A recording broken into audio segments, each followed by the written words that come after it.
Online, one question is everywhere: is Imran Khan dead or alive?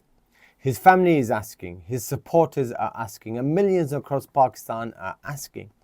But the bigger tragedy is this question is not new, and it's not only about Imran Khan. Long before Imran Khan was in prison, there was Naveed Butt, for example, a political thinker, a critic of Pakistan's military interference in politics. In May 2012, he was abducted in broad daylight outside his home in Lahore in front of his children. Gone. Until today, 13 years later, not a single update, no trial, no charge sheet, and no proof of living. Nothing. Because this is not an exception, it's the system. It's Pakistan's dark political pattern. Anyone who challenges the establishment, anyone who refuses to stay in his place, can be silenced not only politically, but physically. And we know this from the numbers themselves. According to Pakistan's own Commission of Inquiry on Enforced Disappearances, over 9,000 cases of disappearances have been registered. More than 2,300 people remain missing. Amnesty International says Pakistan has a long-standing systematic pattern of enforced disappearances. Human Rights Watch say the military operates with near total impunity. But coming back to Imran Khan, there are conflicting medical reports, conflicting statements from jail authorities. Family visits have been blocked or delayed and court orders ignored, lawyers denied access. If a former prime minister can be hidden like this, what chance does an ordinary citizen have? But to understand why transparency isn't coming, you have to understand Pakistan's political structure. Pakistan is not run by its elected government. It is run by its permanent government, the military establishment. Prime ministers come and go, parties rise and fail, but the real power remains untouched. And for decades, the pattern has been the same. Support a party, then destabilize it, and then remove it. Then rewrite the narrative, then promote the next favorite, and then repeat. Imran Khan is just the latest casualty of this machinery. He thought he could work with the system, he thought he could reform it from within, but this is the tragedy. The problem is not that one man, Imran Khan, is unsafe. The problem is that anyone who threatens the structure becomes unsafe. Judges, activists, journalists, you can go down the list. The same pattern unfolds. You support them, you use them, you discard them, and you replace them. Eventually, everyone who deals with the system learns the same bitter truth. No one reforms a system that is designed to protect itself. No one fixes a structure that was built for control, not justice.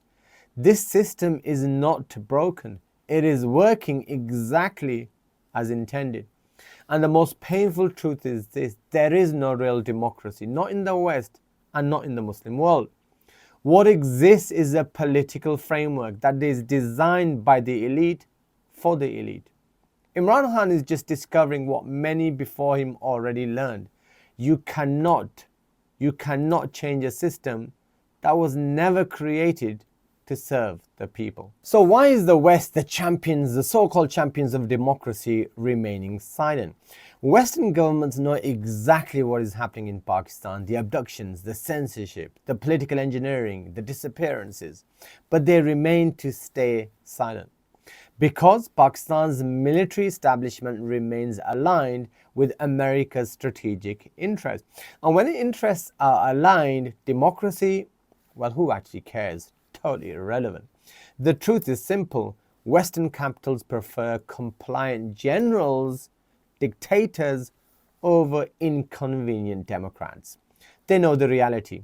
They know activists, journalists, political workers are regularly abducted. They know the military rules Pakistan from behind the curtain, and they know courts are pressurized, elections are engineered, and governments are manufactured.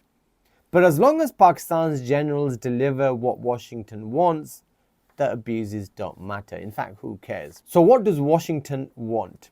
It wants access to Pakistan's critical minerals for Western supply chains. It wants intelligence coordination and counter-terrorism operations shaped around US priorities, not Pakistan's.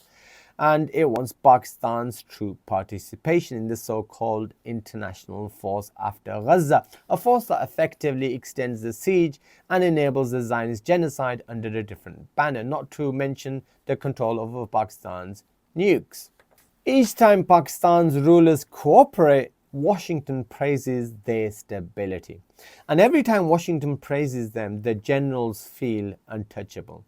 This is why the West is not demanding transparency on Imran Khan. They don't need to. They're not interested. As long as Islamabad and Rawalpindi remain obedient, the disappearances can continue. So what do? Yes, we demand to know, is Imran Khan dead or alive? But do not stop there. Ask also, where is Naveed Butt? Where are the thousands who vanished long before Imran Khan? Because the problem is not one man. The problem is the system. A system designed to produce oppression, corruption, and disappearances no matter who sits in the Prime Minister's seat. Imran Khan often spoke beautifully about the Medina Model, justice, accountability, rule of law. But he tried to deliver those ideals through a structure built to block them precisely. He attempted to bring prophetic justice into a colonial framework inherited from the British, a framework engineered for control, not justice. This was not just a political miscalculation, it was a structural impossibility. Pakistan does not need another election, another prime minister, or another so-called reform agenda, because you cannot reform a system that exists to protect itself, not its people. If Pakistan truly wants the Medina model, it needs the actual political system that upheld justice, safeguarded rights, and held rulers accountable. The Medina model, also known as the Islamic Caliphate, a system where the ruler is bound by divine law and never above the law. The judiciary is independent and cannot disappear citizens. The army obeys the Khalifa instead of running a hidden deep state. Natural resources belong to the people, not foreign corporations. Foreign policy serves the Ummah, not Washington or Beijing or London. Leadership is unified, principled, transparent, and answerable. This is not nostalgia. This is a proven governance model designed to prevent exactly the chaos Pakistan suffers today. This is the real Medina model, is what the people of Pakistan must demand and work towards. Not a new face, a new system.